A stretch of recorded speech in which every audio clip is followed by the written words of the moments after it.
The meeting would last over 6 hours, beginning here in the Oval Office, moving around the West Wing, and many hours later, ending up in the president's private residence.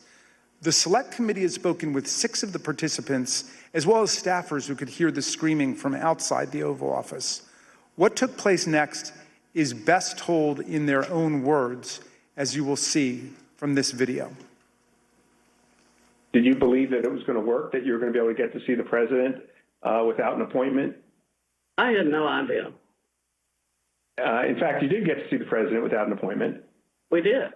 How much time did you have alone with the president? And I say alone, you had other people with you, but right from his aides before the crowd came running? Probably no more than 10 or 15 minutes. Was in that... I bet Pat Cippolone set a new land speed record.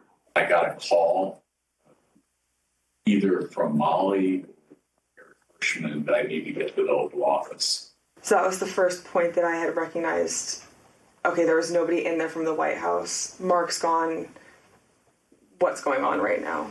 I opened the door and I walked in. I saw General Flynn. I saw Sidney Powell sitting there. I was not happy to see the people in the Oval Office. Explain why. Well, again, I don't think they were providing. Well, first of all, the overstock person, I've never knew who this guy was. Actually, the first thing I did, I walked in, I looked at him, and I said, "Who are you?" And he told me. I don't think any of these people were providing the president with good advice, and so I didn't understand how they had gotten in. In the short period of time that you had with the president, did he seem receptive to the presentation that you were making? He was very interested in hearing particularly about the CISA finding and the terms of 13848 that apparently nobody else had bothered to inform him of. I was asking, like, you claiming the Democrats were working with Yugoslavs, Venezuelans, and whomever else. And at one point, General Flynn took out a diagram that supposedly showed IP addresses all over the world, and who was communicating with whom via the machines, and some comment about like Nest thermostats being hooked up to the internet.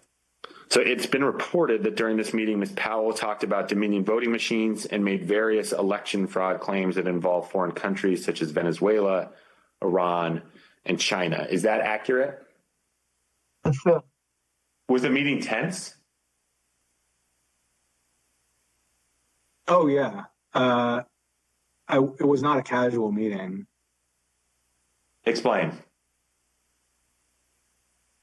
I mean, at times there were people shouting at each other, hurling insults at each other. It wasn't just sort of people sitting around on a couch, like, chit-chatting. Do you recall whether he raised to Ms. Powell the fact that she and the campaign had lost all of the 60 cases that they had brought in litigation? Yes, he raised that. And what was the response? I don't remember what she said. I don't think it was a good response. Cippolone and Hirschman and whoever the other guy was showed nothing but contempt and disdain of the president. Yeah, I remember the three of them were really sort of forcefully attacking me verbally. Derek, and we were pushing back, and we were asking one simple question as a general matter. Where is the evidence? So, what response did you get when you asked Ms. Powell and her colleagues, where's the evidence? A variety of responses based on my current recollection, including, can't believe you would say something like, things like this, like, what do you mean, where's the evidence? You should know, and things like that, or, a disregard, I would say, a general disregard for the importance of actually backing up what you say with facts. And, then there was discussion of, well, we don't have it now, but we will have it or whatever. I mean, if it had been me sitting in his chair, I would have fired all of them that night and had them escorted out of the building. But Derek and I both challenged what she was saying. And She says, well, the judges are corrupt. And I was like, everyone? Every single case that you've done in the country you guys lost, every one of them is corrupt, even the ones we appointed? And I'm being nice. I was much more harsh to her. So one of the other things that's been reported that was said during this meeting was that President Trump told White House lawyers, Mr. Hirschman and Mr. Cippolone, that they weren't offering him any solutions, but Ms. Powell and others were. So why not try what Ms. Powell and others were proposing? Do you remember anything along those lines being said by President Trump? I do. That sounds right. I think that it got to the point where the screaming was completely out there. I mean, you got people walk in, it was late at night, it had been a long day, and what they were proposing, I thought was nuts. I'm gonna categorically describe it as, you guys are not tough enough. Or maybe I put it another way, you're a bunch of pussies.